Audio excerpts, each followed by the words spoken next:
Hello friends, welcome to அக்கம் பக்கம் சமையல். இன்றைக்கி நம்ம என்ன பார்க்க போகிறோம்னா பாசிப்பருப்பு வச்சு அசோகா ஹல்வா எப்படி பண்ணலான்னு பார்க்கலாம். அதுக்கு ஒரு கப்பு பாசிப்பருப்பு எடுத்துருக்கேன். இதை குக்கரில் போட்டு ஒரு 4 விசில் விட்டு நல்லா பொலைய வேக வச்சுக்கலாம்.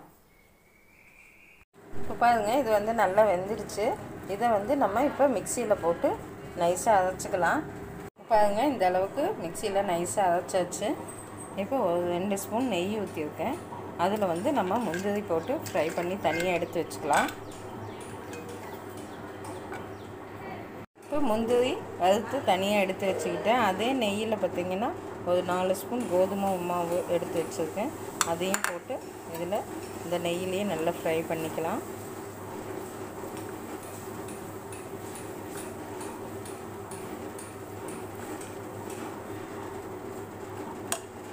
இடையில நெய் பத்தலைன்னா 1 ஸ்பூன் சேர்த்துக்கிங்க.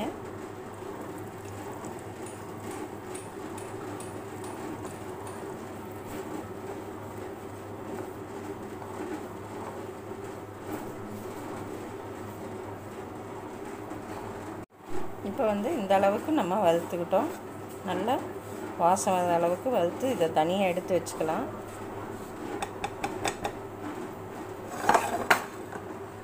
இப்போ பார்த்திங்கன்னா அந்த 1 கப்பு பாசிப்பருப்புக்கு நான் 2 கப்பு சர்க்கரை எடுத்துருக்கேன். இந்த 2 கப்பில் நம்ம இதிலிருந்து ஒரு பாதி கப்பு எடுத்து நம்ம இதை கேரமலைஸ் பண்ண போகிறோம்.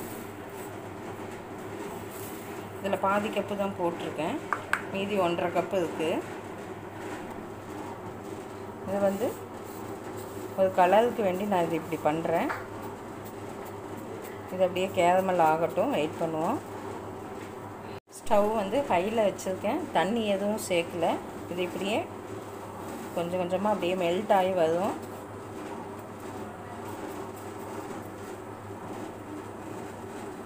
இங்கே பாருங்கள், அப்படியே மெல்ட் ஆகிட்டு வருது. நம்ம அதிகமாக இது கிண்டி விட்டுக்கிட்டே இருக்கக்கூடாது. சும்மா லைட்டாக இப்படி விரட்டி விட்டால் போதும். இது அப்படியே கலர் சேஞ்ச் ஆகும். பாருங்க, சர்க்கரையில் நல்லா மெல்ட் ஆகிட்டு கலர் சேஞ்ச் ஆகிருக்கு. இன்னொரு 5 நிமிஷம் இப்படியே இருக்கட்டும். நம்ம அதுக்குள்ளே இதை ரெடி பண்ணிடலாம். இப்போ கோதுமை மாவு நல்லா வறுபட்டுடுச்சு. இதோட நம்ம அரைச்சி வச்சுருந்த பாசிப்பருப்பையும் சேர்த்திக்கலாம். பாருங்க, நல்லா மெல்ட் ஆகிடுச்சு. சர்க்கரையில் நல்லா மெல்ட் ஆகி கலர் சேஞ்ச் ஆகிடுச்சு. இப்போ நம்ம ஸ்டவ் ஆஃப் பண்ணிடலாம். இப்போ ஒரு 5 நிமிஷம் நல்லா இது மாதிரி கிண்ணதுக்கப்புறம் அந்த மீதி இருக்கிற 1.5 கப்பு சர்க்கரையும் நம்ம ஃபஸ்ட்டு சேர்த்திக்கலாம். இது நல்லா கொஞ்சம் மெல்ட் ஆகி வந்ததுக்கப்புறம் நம்ம அந்த கேரமல் பண்ணுற சர்க்கரையை சேர்த்திக்கலாம். நல்லா இதை கிண்டி விடுங்க. நம்ம பாசிப்பருப்பு பார்த்திங்கன்னா முதல்ல வேக வச்சங்காட்டிக்கு ஈஸியாக வெந்துடும். ரொம்ப லேட்டெல்லாம் ஆகாது, சுலபமாக செஞ்சிடலாம். இப்போ பாருங்கள், ஒரு 5 நிமிஷத்தில் இந்த பதத்துக்கு வந்ததும் நல்லா சர்க்கரையெல்லாம் நல்லா மெல்ட் ஆகிடுச்சு. இந்த சமயத்தில் நம்ம கேரமல் பண்ணி வச்சுருந்தா சர்க்கரையை போட்டுக்கலாம். அது கொஞ்சம் கெட்டியாச்சுன்னா ஒன்றும் பயப்பட தேவையில்லை. மறுபடியும் அதை அடுப்பில் இப்போ வச்சிங்கன்னா அப்படியே மெல்ட் ஆகி வந்ததும் இதை இதில் சேர்த்துக்கலாம். இது வரைக்கும் நான் நெய் ஊற்றலை, ஃபஸ்ட்டு ஊற்றின நெய் தான். வேணும்னா நீங்கள் இடையில ஒவ்வொரு ஸ்பூன் நெய் ஊற்றி அப்படியே கிண்டிக்கிட்டே இருக்கலாம். பாருங்கள், மேலே ஒரு 5 நிமிஷம் ஆகிருக்கு. நம்மளுக்கு இந்த அளவுக்கு வந்திருக்கு. நான் ஒரு 5 ஸ்பூன் நெய் சேர்த்திருக்கேன். இது எப்போவுமே கொஞ்சம் நெய் ஜாஸ்தியாக தான் இருக்கும், ஆனால் டேஸ்ட் ரொம்ப நல்லா இருக்கும்.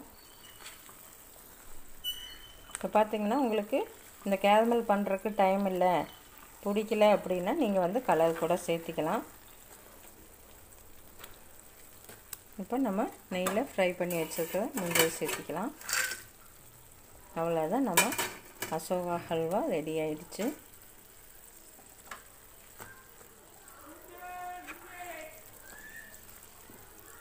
இப்போ பாருங்கள், நம்ம சுவையான அசோகா ஹல்வா ரெடி ஆயிடுச்சு.